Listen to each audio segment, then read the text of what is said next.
In today's show, we're talking best draft fits for the Trailblazers.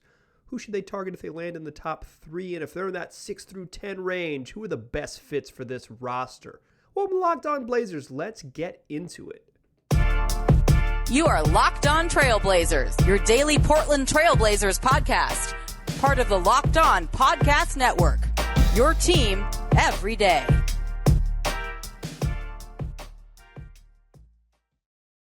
What up, world?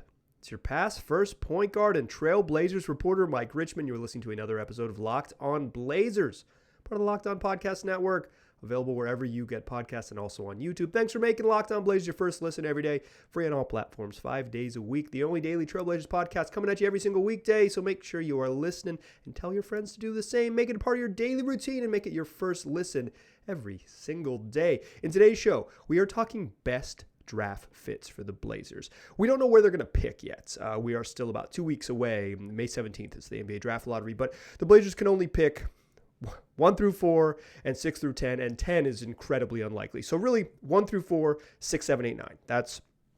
That is the 8 draft slots they're going to be in. So assuming that they have this top 8 pick and not 5 with the way the math works, I want to look at who are the best fits for the roster. We'll close the show talking about what does best fit mean and is best fit the sort of best way to go about it. But let's get some names to know. Later as we get closer to the draft, we're going to dive deeper into each prospect. We'll dedicate single shows to prospects and really get to know them. But right now, let's just talk best fits and kind of names to know as we creep closer towards the NBA draft lottery. Let's start at the top. Like if the Blazers get a top 3 pick, that's the whole point, right? That's why they lost 21 of their final 23 games. That's why they super tanked, held everyone out, and really went for it, right? The point was to lose and lose and lose and lose, so you win at lottery time. I think the whole experiment is going to feel a lot better if they end up with the number 2 pick in the NBA draft. It's most of the risks have gone poorly to date. So let's start with if they get a top 3 pick. I think also. Let me do a little caveat before we get too deep into this. I'm not a big college basketball person. I watch a boatload of NBA games, which means that I don't have a ton of bandwidth to really watch college basketball. And I am now sort of shifting and getting into draft mode. I'm reading a bunch of draft coverage from folks I like and I trust. I'm trying to sort of catch up in real time, but I'm not someone who's poured over the tape, and I don't want to misrepresent myself as someone who's doing heavy scouting. I'm doing heavy learning, and I'll try to bring that sort of heavy learning to you. I feel that NBA draft time is a little stolen valor at this time of year. I don't want to do that. I want to represent myself as someone who's trying to learn about the teams and learn about the players and connect it to the Portland Trailblazers. From what I've learned and what I've read, there seems to be a consensus across pretty much everyone's draft board that there is a tier of 4 really good players and really a tier of 3 and then Shaedon Ivey from Purdue. And then there's kind of a drop off. So when you're talking about the top tier, you're really talking about 3 guys. You're talking about Chet Holmgren of Gonzaga. You're talking about Jabari Smith Jr. of Auburn. You're talking about Paolo Banchero of Duke. And then Shaedon Ivey's in that group. And I think you could make a case for some teams that Shaedon Ivey belongs right up in there, if not ahead of some of those guys, maybe ahead of Banchero. So if the Blazers land a top 3 pick, they are going to be almost certainly choosing between those gentlemen. And if we're just talking best fits, not best player, not best player or best career or all of those things. I'm not projecting out what someone's going to be like into the future of their career, but just best fits, period. I think the best fit for the Blazers in that top 3 tier, if they get 1, 2, or 3, let's just assume for these purposes they get 1, so they get to choose their own adventure. I think it's Jabari Smith Jr. of Auburn, and I think that for a couple reasons. One, I think I think he has a baseline of, even if he doesn't end up being if his defensive skills don't translate and he doesn't really develop much as a playmaker and all those things, he has a baseline of being a 6'10 dude who could absolutely shoot it. That baseline is going to make him a good NBA player. Not like, that doesn't shooting and size doesn't guarantee you're a star. And obviously, if the Blazers are drafting with one of the top 3 picks in the draft, they want a star. Like that, they want to get this right, and they want to have like a foundational piece for the future and a multi-time all-star or darn close to it with that selection, right? But I think that the floor on what Jabari Smith Jr. is going to be is just incredibly high because he's 6'10 and he's a 40% 3-point shooter who has some like shooting ability off the bounce. I've said this a bunch on the podcast, but dribbling into 3-pointers is what superstars do. He has that potential to be that. He is my best fit on the Blazers, period. He might be I haven't really finalized this as we get a little bit closer and I read more and more and more and hopefully talk to some of my friends who cover the draft professionally. I'll kind of dial in on who I think is the best player in the draft. But from where I sit, the best fit at the top of the draft board is Jabari Smith Jr. I think number 2 is Paolo Banchero. And I think that's because he has some offensive creation abilities. Like he can go create his own shot at his size and his frame. He's already really strong and skilled and fluid athlete as a teenager, and he's got some passing ability. I think the ability to create your own shot and create for others at the power forward spot has some real upside. Banchero would be my second best fit. Why I would lean Jabari over Paolo is because I think Paolo has some real question marks on defense. And if you're looking at what the Blazers need at the 4 spot, they don't really need another question mark on defense at that spot. They kind of need upside on defense there. Or you just they don't need upside on defense. They need a good defensive player at power forward. And Jabari could be that. In general, most rookies are not very good. They're early on, even ones who are going to be great in the league are not very good early in their careers, and like compared to the truly good players in the league for sure. There's plenty of impactful rookies. I don't need you to send me a list of people named Evan Mobley, but Jabari Smith Jr. might not be that year 1, but I think he has much, year 2, 3, 5, 7, has a much better chance of being a high-level impact defender, and that is a better fit on the current Blazers roster than Banchero, and that's really the difference here. And the shooting a little bit. Banchero is probably someone who I could see developing a pretty good outside shot, but he's more of a mid-range, get downhill, create offense going to the rim guy. He's my second best fit on this in the top 3. Chet Holmgren, it would be third on this list. The smart people think Chet is going to be good. Smart draft people think Chet is going to be good. I haven't really seen him play too much. Like I've seen him play parts of 4 college basketball games. 3 of those he lost. Gonzaga lost like 6 times all year, and I happen to catch half of them. I have a relatively small sample size of just like watching Chet, but smart draft people think he's going to be really good. It's just for me, Chet is why he's the third best fit among these top 3 guys is that he seems like just a little bit of a project physically. Like he might develop, he's got some really good defensive instincts. He can pass, he can dribble, he can shoot. And at his size, 7 feet tall, like holy cow, that's a lot of skills in that package, but he's just not going to be physically ready to be, I don't think, an imposing force from my view right away. The Blazers don't have the luxury of being patient. If they want to win and be good right away, they don't have, if Chet's going to be a star in year 3 and 4, that's 2 kind of quote unquote wasted years. They need more ready, day 1 impact ready players. I think Chet might end up being the best of the 3 just because like most of his question marks are physical. Does his frame fill out? His skill stuff is really, really high. But the Blazers don't have the luxury of patience waiting for Chet Holmgren's frame to fill out. So at the top of the draft, the top fits for me are Jabari Smith Jr., Paolo Banchero, then Chet Holmgren. I don't think Jaden Ivey is a fit for the Blazers. And we'll talk about this a little bit at the end of the show. I think he's going to be really good. I was super, super impressed with Jaden Ivey when I watched him play in college. His athleticism is just absolutely leaps off the screen, and he makes every so often some high-level passing reads that you're like, okay, this is an NBA guard. He played in a weird offense, produced final game of the tournament. It was just a bizarre offense. It's just giving him the damn ball and let him go to work. But that's kind of how college basketball is sometimes. I think in a more modern NBA offense, Ivy's will look even better. I think there's an argument that he could, you could draft him in the top 3 ahead of some of these guys.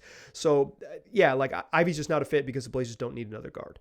That's it for me. So if the Blazers are out of the top 3, who are they hunting? And let me just give you a spoiler alert. One of them is a Trailblazers fan favorite, Keegan Murray. Let's talk about Keegan Murray and whoever else in the second segment. Before we do that, let me tell you about Built Bar, the best tasting protein bar on the market. I straight up love Built Bars. Like, I'm going to be positive about anything that I advertise for on this podcast because I'm a good soldier and I want you to support the show. But like, I straight up love Built Bars. Straight up love them.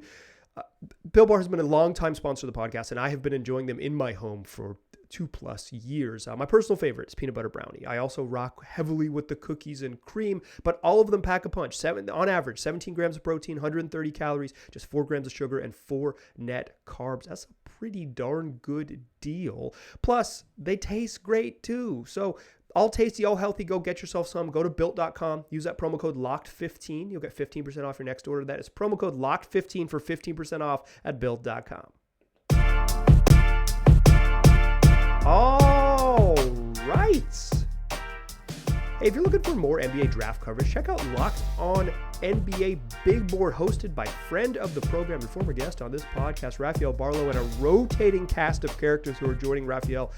Dive deep on everything you need to know about prospects. Like I said, I am a sort of NBA draft novice.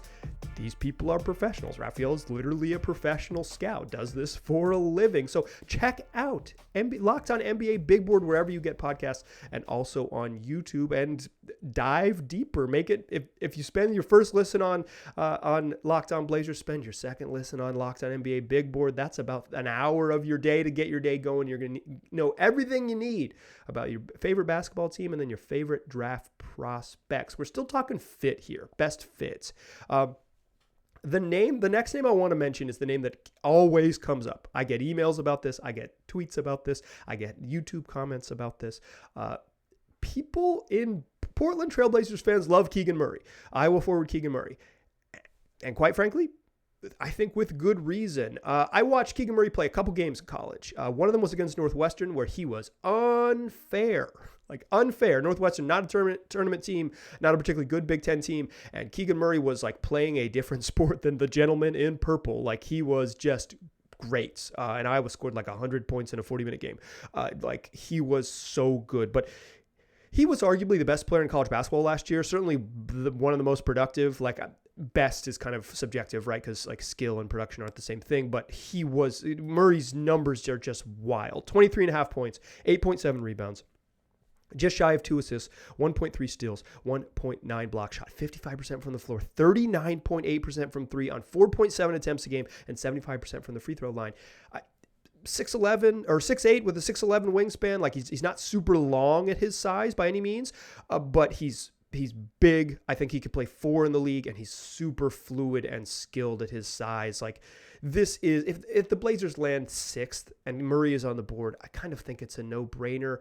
I guess the caveat here with Murray, and I think this is what the criticisms I've seen him is that he's probably close to what he's going to be. Obviously, guys get better in the pros, right? Like, everyone can improve. Even good players improve. But like, he was a high volume, high usage guy in college, and in a slightly lower usage role, will he be as productive?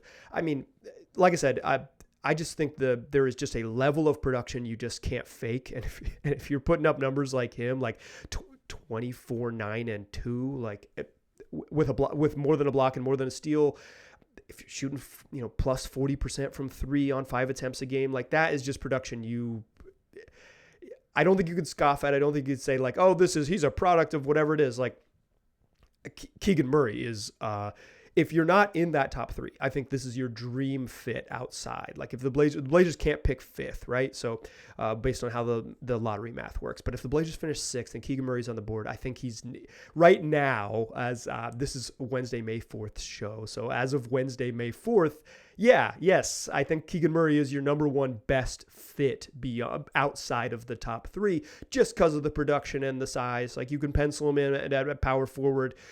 You probably don't want to play 3 right away in the pros just because of like the level of NBA wings, but you can pencil him in at 4. I think there's a level of production and skill that makes him like a baseline pretty darn good NBA player right away, and has a chance to be a really good NBA player just with what he brings to the table and his frame. Keegan Murray is my number one fit outside of the top 3. Next on my list is Jeremy Sohan, a 6'9" forward from Baylor. Not nearly as productive in his one season at Baylor, but was good, darn good. I only saw him play one game in college, so I don't really have a great feel. I mostly know Sohan from reading about him. But from what I've read, really versatile defender, arguably one of the most versatile defenders in the class. He'll be able to play both 3 and 4 and maybe guard up and down 2 through 4. Defense, what the Blazers need. We're talking about best fit. That defensive versatility is really, really valuable, and I think Sohan has that. Not a shooter right now, like under 30% from 3. Probably will be a project in that spot, but from rookies, you're not going to get finished products typically, even though I just kind of joked about that with Keegan Murray. I don't believe that, right? Like, I think everyone gets better. Everyone can develop and you can work on your skills. For Keegan Murray, I'm talking about sharpening a lot of really good skills. For Sohan, it's growing some skills that he needs. He needs a little more. He needs some shooting skill, but he can handle, he can get to his own shot at his size, and he can really defend. That's what the Blazers need. I mean, they just need a skilled 6'9" forward who's committed to being a good defender. Like, that would be a really ideal fit, like a prototype for them to plug in at a power forward. Like, I'm a believer in that. The other name on the list, and I think I've seen this name is a little higher on some boards and lower on others, but Tari Eason of LSU. But by some accounts, the best defender in his draft class. Again, a 6'8" power forward who came off the bench at LSU, was extremely productive and grades out by, some draft experts have him like in the 12, 13, 14 range, and I've seen him as high as 7 in some mock drafts. Like, the defensive versatility, the motor, the rebounding, like Eason could be the guy there. Maybe you aim a little higher skill-wise. Maybe the lack of outside shooting and offensive production makes you a little bit worried. Maybe you think like, high motor, high defensive guy is not who you want to reach for at 6, 7, 8 in the draft. Like, you want someone who grades above like really darn good role player. But for me, we're just talking best fit. The defense, the rebounding, the motor, like a little bit raw offensively, but like some skills there for sure. Was still the most productive offensive player on his team in college. I think Tari Eason of LSU is next on my list. As we go down, these are 2 names that are like, if you're following along at home, which you are, it's like I'm naming forwards. Like, the Blazers have a massive hole. They need a starting 3 and a starting 4 next year. The best version of the Blazers, Josh Hart and Nazir Little, come off the bench. I think the Blazers that are tracking right now is either Josh Hart or Nazir Little, and probably Naz starts at 3 to begin the season. I don't think that makes the Blazers bad. Like, I think Naz should play and be involved in the rotation next year for sure and right away. But like, and a rookie is not going to necessarily supplant him, but like the best version of the Blazers need an upgrade at both the 3 and the 4 spot. So that's why the best fits on all of these names have been guys who are 3-4 types and mostly 4s, because that's kind of the prototype of the players that are available in the Blazers draft range. But if the Blazers want to scale down a little bit, I think this next name on the list is Griffin of Duke. He's 6'6" with a 6'11" wingspan. Shot 45% from 3 last year at Duke. Was shooting prior to the end of early in the season, at about midway through the ACC season. AJ Griffin was shooting 47% from 3 on, albeit 3 attempts a game. Like, he didn't have the volume. He wasn't much of a slasher at Duke. Like, I think coming in, if you watch, and I've watched a little bit of his high school highlights, like, he was much more of a slasher and an athlete. And at Duke, he was very much a spot up shooter. This isn't my Duke bias. Like, I'm a Carolina guy, but this is my Duke bias. Like, I watched him play. He didn't slash to the rim very much, and I thought he was going to be that. I thought his athleticism was going to pop a little bit more on the offensive end, and it doesn't. 6'6", is not exactly ideal small forward height, but 6'6" with length and the ability to shoot. I would be intrigued by AJ Griffin. He's young. He's coming in, will come in as a teenager, probably not like a high level contributor day one. This is why he's a little bit further down my list in terms of fits, but a guy who could probably play 2 and 3, and 3 is the big one that we're looking for the Blazers. Small forward is the big one you're looking for the Blazers. Like a guy who can really play and defend on the wing. I think with his length and his size, like he has the potential to be a big time 3 and D prospect. Is he going to be like a star in the league? Depends on who you read. I think some draft guys are really high on him. Others are a little bit lower because of the sort of what he turned into in his freshman season at Duke. Fit and context and all those things matter, like on your team, and that's why we're talking about best fit with the Blazers. There's a chance that just, too many cooks in the Duke wing room, Duke forward room for Griffin to really be anything but a spot-up shooter, and he was a really high-level spot-up shooter. Shooting is, probably the premier skill in the NBA right now. I think that's your baseline, and that's why he's on my list of best fits. And finally, the last name on my list is Shaedon Sharpe of Kentucky. Shaedon Sharpe's probably a 2-guard. He's 6'6" with really good length, could probably eventually play 2 and 3 in the league. He's not huge, though.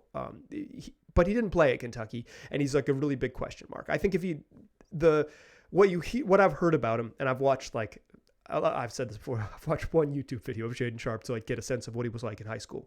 He's a freak athlete. In fact, reportedly this week, he measured a 49-inch vertical, which would be the highest vertical ever measured at the NBA Draft Combine.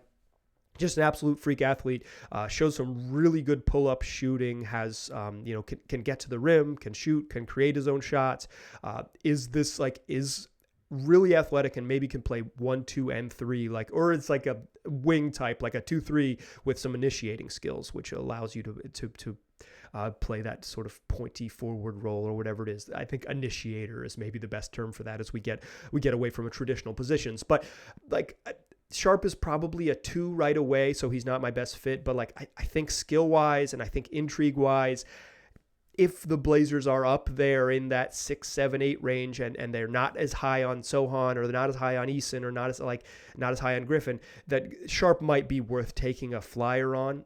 He's lower on my sort of my fit list, but higher on my intrigue list. And that's, Sharpe's spent a season at Kentucky watching. If he'd been a season at Kentucky playing, I think we'd have a different opinion. In fact, the way Kentucky basketball works, if he was bad at Kentucky, you'd be more excited about him because it would mean that John Calipari didn't know how to coach him. He's going to be really good in the pros. Shout out to Devin Booker. It's like we just don't have. He's so intriguing and incredible athletic profile, and obviously like a really, really high level high school basketball player. We just don't know. So he's lower on my fit, but higher on my intrigue range. And that's why I want to talk about to end the show. There's like a difference between, there's some differing draft philosophies. And I think the Blazers are kind of a good study in fit versus best player available. And let's talk about sort of the nuances of how you approach the draft to close the show. Still a pass first point guard. Still Mike Richmond, you're still listening to Locked On Blazers. We talked about Blazers' best draft fits. I give you 8 names. This might change. We'll revisit this as we get closer, as I talk to more of my friends and colleagues who work in the NBA draft world and can give me some further insights, bring some draft experts on the show here in the coming weeks. We will dive deeper. But one of the things that when I'm doing this exercise that I'm curious in is kind of just philosophy of this.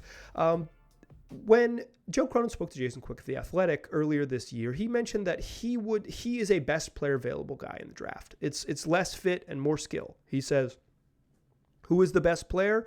Let's take them because you want to have the most talent, and then you go from there. And I straight up agree with that. I am a best player available guy. I think always it makes more sense to draft if within reason, right? If you have guys that are pretty similar and one is a point guard and the other is a power forward, and for the Blazers specific situation, you're going to go the power forward, right? Like if it's even. But if you have someone way the hell up on your list and they're still there and everyone else is like a tier below, you just take the best player.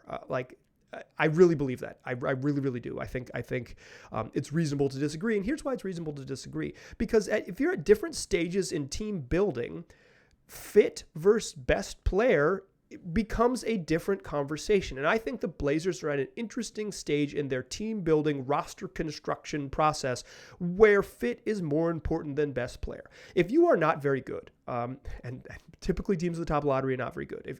If you're the Orlandos, the Detroits, the Indiana Pacers, with all due respect, OKC, Houston, like obviously the teams at the very top of the draft, like fit doesn't matter that much because you've got a long multi-year process to get back to where you want to go. You want to draft the absolute best player, and if it doesn't fit with current players on your roster, you want to reconfigure from there. But the Blazers aren't looking at a multi-year rebuild. We could maybe debate whether they should pivot in that direction, right? I think some of my Blazer fan friends have argued vehemently for tearing it down, but like they don't want to do that. They want to be competitive next season. So drafting the best player that would maybe not fit in the immediate rotation would be a mistake, would be a miscalculation, in my opinion, for the Blazers. If you're in the cycle of you want to be good right away, but you also need a contributor, fit matters more. Like if you're a bad team on a multi-year rebuild, you pick best player. If you're a good team that already, the rookie's not going to play, you just pick the best player, right? But if you're where the Blazers are, in this middle, where it's like, okay, we need a contributor. We need someone who can be an impact player right away, like a relatively positive impact player right away, and be part of our sort of long-term core as we move forward. Fit matters more for the Blazers. So it's the unfortunately the nuance between the two is that you want to draft the best player, but you want to draft the best fit, and that's where the Blazers are, and that's why I wanted to do this exercise of talking about best fit, because Portland doesn't have the luxury of just saying, let's take the best player on our draft board, plug them in, and we'll figure it out. They are so they're just low on talent, low on players, and they have real specific needs. The Blazers got to get this right, and they probably got to get this right by drafting a forward. They could conceivably draft Jalen Duren, the best center in the draft the best center prospect. I don't know if he's the best center in the draft. That's not how this works. Typically, best center prospect by most accounts, outside of the Chet Holmgren tier. Like they could draft Jalen Duren, but he's gonna pencil in as a backup right away. Maybe that helps, and maybe that actually is a pretty good plan. But like the best outcome for the Blazers, they draft someone who like competes for a starting spot or competes for like real high level rotation minutes at a position of need, which is both forward spots. The Blazers got to chase fit because best player available doesn't necessarily make sense to them. Otherwise, they end up on the board. You get draft Jaden Ivey. I think what this opens up, and this is my final thought to close the show, is like if the Blazers do find themselves in a position where they're the fourth pick in the draft, whatever that may be, and Jaden Ivey is the last guy on the board, out of the sort of top tier of players, instead of drafting fit, right, and saying, okay, we're going to take Keegan Murray because he fits better. If you find yourself in a position, even if you find yourself where it's like Chet and Jaden Ivey, you're third and it's Chet and Jaden Ivey, I think the Blazers will have some ammo to trade back and maybe get some draft capital because fit will be more important to them, and say they trade back to fifth or whatever with the Pacers, however the lottery lines up, they still get their guy. They still end up with Murray, but they trade out of the third spot to allow someone to move up, get a future pick, or get, in the process, get some more assets in the process and still get their guy. Like I think the Blazers, because of their specific situation, they'll have a little bit of flexibility to move around because of what they want. Even they could conceivably trade out of sixth and trade back to, get multiple first rounders, because if what they want is going to still be on the board at 10, 11, 12, maybe they can find the right trade. I'm not in favor of that by any means, but like, because of the Blazers situation, because of their need for the right player that fits what they want to do, I think they have multiple outs if the ping pong balls fall the right way for them. But the ping pong ball's got to fall the right way first. We are a couple weeks away from the NBA Draft Lottery, May 17th. This is May 4th show. So over the next 13 days, we will continue to look at draft stuff. We'll look at some lessons from the playoffs. We're going to do all types of things for the Blazers. The only daily Trailblazers podcast every single weekday, available on all platforms. Make it your first listen every day, and then tell your friends to do the same. I appreciate you listening, and I'll talk to you soon.